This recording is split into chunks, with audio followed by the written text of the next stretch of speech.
आम फलों का राजा है क्योंकि इसे सभी पसंद करते हैं। शायद ही कोई ऐसा हो जिसे आम ना पसंद हो। और आम से बनी एक चीज जिसे कोई ना बोल ही नहीं सकता, वो है आम पापड़, चाहे बच्चा हो या बूढ़ा। मगर क्या आपको पता है सबका फेवरेट आम पापड़ तैयार कैसे करा जाता है? नहीं तो चलिए फिर मेरे साथ बिना किसी देरी के वीडियो शुरू करते हैं। आपको दिखाते हैं आम पापड़ कैसे तैयार होता है और साथ ही आपको बताएंगे एक आम पापड़ तैयार करने में कितना समय लगता है। तो आम पापड़ बनाने का कठिन कार्य शुरू होता है गाँव में दर दर भटक के आम इकट्ठा करने से। मैं आपको बता दूं आम पापड़ जो है सिर्फ दो तरीके के आम से बन के तैयार होता है, या तो तोतापुरी या फिर लंगड़ा। और आज जो है वो लंगड़े आम निकाले जा रहे हैं। यहाँ पे एक बड़ा सा डंडा लिया गया है जिसमें बास्केटबॉल की जो जाली होती है ना वो लगाई गई है, और इसी की मदद से सारे के सारे आम को भर के इकट्ठा करा जाता है। और जैसे ही सारे के सारे आम भर के इकट्ठे हो जाते हैं उन्हें लाया जाता है एक बड़े से आम के गोदाम में और डाल दिया जाता है कम से कम 10 दिन के लिए, जब तक ये बिल्कुल पक्के पीले ना हो जाए। तो यहाँ पे हमारे पके हुए आम तैयार हो चुके हैं। अब एक बड़ा सा पतीला लिया जाएगा जिसमें डाला जाएगा स्वच्छ जल, और इसी जल में सारे के सारे आम को धो के तैयार करा जाएगा। तो आप यहाँ पे देख सकते हैं एक एक करके आम लिया जा रहा है, उसके डंठल को अलग करा जा रहा है और डाल दिया जा रहा है पानी में। अब पानी में सारे के सारे आम को बिल्कुल बढ़िया तरीके से साफ करा जाएगा ताकि उसमें कोई भी गंदगी ना हो, मिट्टी ना हो। उन्हें निकाल के रख दिया जाएगा दूसरी बाल्टी में।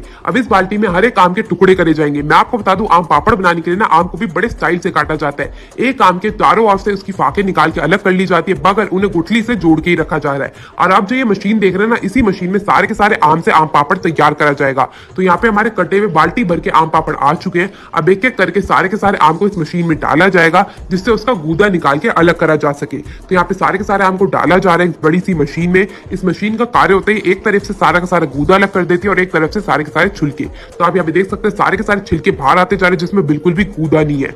गुठली हो छिलके हो दोनों ही चीजें इस मशीन में अलग हो जाती है। एक तरफ से ये आता जा रहा है, दूसरी तरफ से हमारा आम का पल्प निकल के बाहर आता जा रहा है। और अगर आप लोग सोच रहे हैं जो इतना सारे छिलके और गुठली निकली है इसका क्या होगा, तो गुठली से नए आम के पेड़ लगाए जाएंगे और ये जितने भी छिलके हैं उनसे बनाई जाएगी खटाई। तो आप यहाँ पे देख सकते हैं सारी की सारी चीजें बिल्कुल बढ़िया तरीके से अलग हो चुकी है। और हमारे जो आम का रस निकला था उसका भी पतीला बिल्कुल भर के तैयार हो चुका है। अब इसमें डाली जाएगी ढेर सारी चीनी। जो आप ये चीनी का बिल्कुल भरा हुआ कट्टा देख रहे हैं ना, ये पूरा का पूरा इसमें डलने वाला है। भाई ये सुन के तो मैं हैरान ही रह गई थी, इतना मीठा होने के बाद भी खट्टा कैसे लग जाता है आम पापड़। तो आप यहाँ पे देख सकते हैं कट्टा खुल चुका है। इस कट्टे को सीधा का सीधा लिया जाएगा और पलट दिया जाएगा इस मैंगो प्यूरी में। और अब सबसे कठिन कार्य ये है इस चीनी को इस आम पल्प के साथ मिक्स कैसे करा जाए। तो उसके लिए बिल्कुल भैया जी ने ले लिए अपने दोनों हाथ और इसे बढ़िया तरीके से मिक्स करने का कार्यक्रम जो है वो शुरू कर दिया गया है। इसे बिल्कुल ऐसे घुमा घुमा के मिक्स करा जाएगा जब तक चीनी की सारी गांठें इस आम में मिक्स ना हो जाए। तो अंकल जी भी लग गए और जैसे ही चीनी की सारी गांठें मिक्स होकर तैयार हो जाएंगी आम पल्प के साथ, इसका जो रेशा है इसको निकाल लिया जाएगा बड़ी बड़ी बाल्टियों में।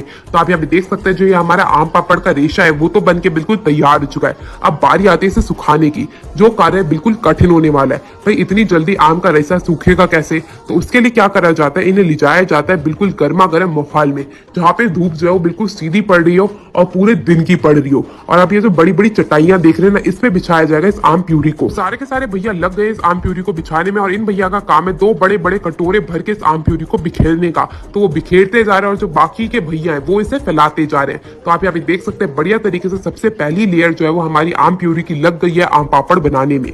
इस कार्य में करीब करीब 40 से भी ज्यादा दिन लग जाता है, डिपेंड करता है कि कितनी लेयर होती है। तो यहाँ पे एक लेयर जो लगा हुआ आम पापड़ था अब उस पर लगाई जा रही है दूसरी लेयर। इस कार्य को अगले दिन करा जाता है। ऐसे ही दिन पे दिन बीतते जाते हैं, जो आम पापड़ है वो बनके तैयार होता है। भाई बड़ी मेहनत का काम है, एक आम पापड़ बनाने में 40 दिन से भी ज्यादा लग जाता है कई बार तो। और अगर बारिश पड़ जाए तो सारा का सारा माल हो जाता है बिल्कुल खराब, क्योंकि इसे रात दिन ऐसे ही पड़े रहने देते हैं तभी ये बिल्कुल बढ़िया तरीके से सूख के तैयार हो पाता है। मैं आपको बता दूं आम पापड़ बनाना बहुत ही कठिन है क्योंकि आपको पूरे दिन की धूप झेलनी होती है, इसे ऐसे ही फैलाना होता है, जिस कार्य में आपकी कितनी मेहनत लगती होगी ये तो आप लोग सोच ही सकते हैं। अब जो ये आपके सामने ये 35 दिन पुराना आम पापड़ है जिसके ऊपर एक एक कटोरा भर के आम का पल्प डाला जाएगा और उसे बढ़िया तरीके से फैला के तैयार करा जाएगा। और जैसे ही फिर 40 दिन बीत जाएंगे इस कार्य को करते करते हमारा आम पापड़ जो है वो बनके तैयार हो जाएगा। तो ये वाला जो है ये सूखा आम पापड़ है जो बनके बिल्कुल तैयार हो चुका है। अब इसे ले जाया जाएगा अंदर फैक्ट्री में और दोबारा से सूखने के लिए डाल दिया जाए कम से कम 2 दिन के लिए।